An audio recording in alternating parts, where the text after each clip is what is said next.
जन्म होने के पहले, मतलब माता के गर्भ में आए उससे 6 महीने पहले इंद्र की आज्ञा से कुबेर ने उस कुंडलपुर में रत्नों की वर्षा शुरू कर दी। जिस समय तीर्थंकर का जन्म हुआ, आज अपन जयमाला में भी पढ़ रहे थे, वो सारा जो जयमाला जन्म कल्याण का जो सारा वर्णन जयमाला में आप पढ़ रहे थे ना, वो गुरुदेव श्री के प्रवचनों का हूबहू अनुवाद है वो। कि जिस समय इंद्र आता है, ऐरावत हाथी लेकर के आता है, सबसे पहले तीर्थंकर परमात्मा को स्पर्श करने का और अपनी गोद में उठाने का सौभाग्य सच्ची इंद्राणी को प्राप्त होता है। ये पहला और अंतिम सौभाग्य होता है उनका। उसके बाद तीर्थंकर को हाथ नहीं लगाएगी वो वस्त्राभूषण पहनाने के बाद, है ना। कैसा दृश्य होगा। फिर इंद्र को सौंपती है। एक कितना बल होता है तीर्थंकर का, एक दिन का बालक, एक दिन का भी क्या, कुछ घंटों का, चंद घंटों का जन्मा हुआ बालक सुमेरु पर्वत पर ले गए। कितने नगाड़े बजते होंगे, है ना। 2-4 बैंड आ जाए अभी यहां पे अपने, इधर से इधर से इधर से इधर से, तो अभी स्वाध्याय बंद करनी पड़ेगी। कितनी आवाज। और एक दिन का बालक सुमेरु पर्वत पर ले गए। 1008 कलश, और 1008 कलश में अपने कलश नहीं होगा आपसे, है ना। अपने जैसे गांव तो कितने डूब जाए उसमें, कितने कितने योजन के हैं वो सब, उसका विस्तार आता है जिनवाणी में। हाँ तो है ना। तो इतने कलश और बाल तीर्थंकर पर उन कलशाभिषेक। और कहां से लाते हैं वो जल? क्षीर समुद्र। क्षीर माने दूध जैसा पानी, दूध नहीं, और वो प्रासुक होता है, अप्रासुक नहीं होता। उससे उनका अभिषेक किया। अभिषेक करने के बाद, वस्त्राभूषण पहनाने के बाद 1008 नेत्र बना करके इंद्र तीर्थंकर का रूप देखता है, लेकिन तृप्ति नहीं होती। नामकरण करता है, अंगुष्ठ पर चिन्ह देख करके चिन्ह घोषित करता है। और जिस समय माता पिता को वो बालक वापस सौंपता है, तब इंद्र की भक्ति देखो आप। इंद्र क्या कहता है? हे माता। देखो, पहला नमस्कार माता पिता को करता है, और उसके बाद कहता है, माता को बालक सौंपते हुए कहता है, हे माता, ये तुम्हारा तो पुत्र है, लेकिन 3 लोक का नाथ है, इसको यत्न करके रखना। ये भक्ति के वचन है। भाई तीर्थंकर को कौन क्या कर सकता है, लेकिन भक्ति के वचन में ज्ञानी के मुख से भी ऐसे वचन निकलते हैं कि इसको यत्न करके रखना।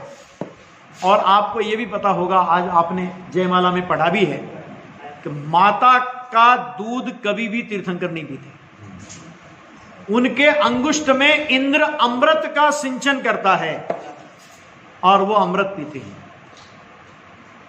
उसके अलावा जब तक उनकी ग्रस्त दशा रहती है, तब तक वीआईपी सुविधा रहती है पूरी। वस्त्राभूषण और भोजन की सारी व्यवस्था देवोपुनीत होती है। इतनी प्रबल, हालांकि अभी तीर्थंकर प्रकृति का उदय तो 13वें स्थान में आएगा, लेकिन तीर्थंकर प्रकृति के साथ ही ऐसी प्रबल पुण्य प्रकृतियां होती है, सारी व्यवस्थाएं होती है। इस तरह तीर्थंकर महावीर को भी ये सारी सुविधाएं मिली। देवों ने उनके गर्भ कल्याणक, जन्म कल्याणक मनाए। 30 वर्ष की उम्र में कोई वैराग्य का कारण पाकर पूर्व भव के जाति स्मरण पूर्वक राजकुमार वर्धमान को, 5 नाम थे ना, राजकुमार वर्धमान को वैराग्य हो गया। लोकांतिक देव आए। लोकांतिक देव भी बड़े गजब के लोग हैं। वो खाली वैराग्य कल्याणक पे आते हैं, वो कुछ नहीं करते, खाली कहते हैं आपके वैराग्य की मनमोदना करते, और गए। जो भी घटनाक्रम, बाद में वो मुनि दीक्षा अंगीकार की। 12 वर्ष तक आत्म साधना में अंतर निमग्न रहे, और 12 वर्ष की उम्र में उनको केवल ज्ञान की उपलब्धि हुई। उसी बीच उनके आहार चंदन वाला वगैरह और भी आहार वगैरह हुए, वो सारी कहानी आती है। अब केवल ज्ञान होने के बाद फिर एक और घटना गजब की घटी। वो आपको सबको पता है, वीर शासन जयंती पे अपन बताते ही है ना। केवल ज्ञान तो हो गया और दिव्य धनी खेरे ही नहीं।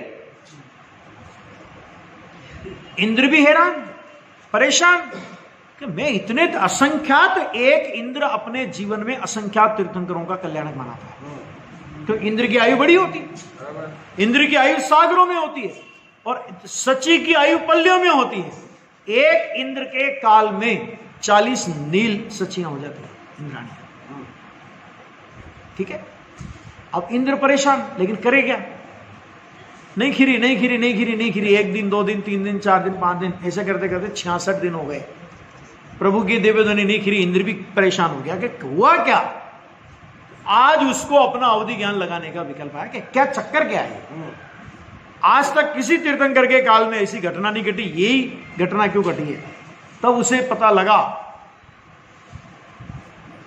कि इस सभा में गणधर नहीं होना, गणधर का नहीं होना, गणधर के अभाव में दिव्य ध्वनि नहीं गिरती। गणधर होने योग्य कौन है?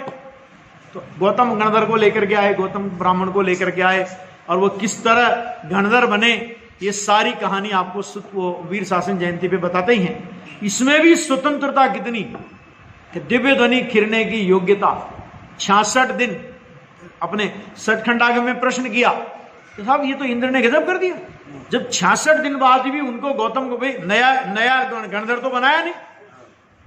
ये गणधर तो पहले, ये जिनको गणधर होना वो तो पहले से थे, 66 दिन पहले भी थे ही।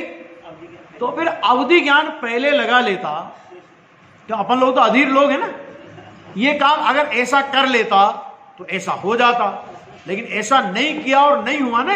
अब तुम कर लेता तो हो जाता, विकल्प के अलावा कर क्या रहेगा। ठीक है, अरे भैया उसके श्रद्धा ज्ञान चारित्र गुण में 66 दिन तक मिथ्या दर्शन ज्ञान चारित्र की पर्यायें अथवा ग्रह और ग्रहित मिथ्यात्व की पर्यायों का क्रम था। कैसे कर लेता हूं, बराबर आ गया। तो सठखंडागम में और कषाय पावड़ में प्रश्न किया, इंद्र ने भगवान की 66 दिन तक भगवान की दिव्य ध्वनि क्यों नहीं खिरी। उनने कहा गणधर का अभाव होने के कारण। इंद्र ने उसी समय गणधर को उपस्थित क्यों नहीं किया। तो आचार्य वीरसेन उत्तर देते हैं, काल लब्धि के बिना इंद्र भी उससे पूर्व गणधर को उपस्थित करने में असमर्थ था। इस तरह ये वो दिव्य ध्वनि खिरी और भगवान का शासन 72 वर्ष की आयु में जिनेन्द्र परमात्मा तो मोक्ष पधार गए।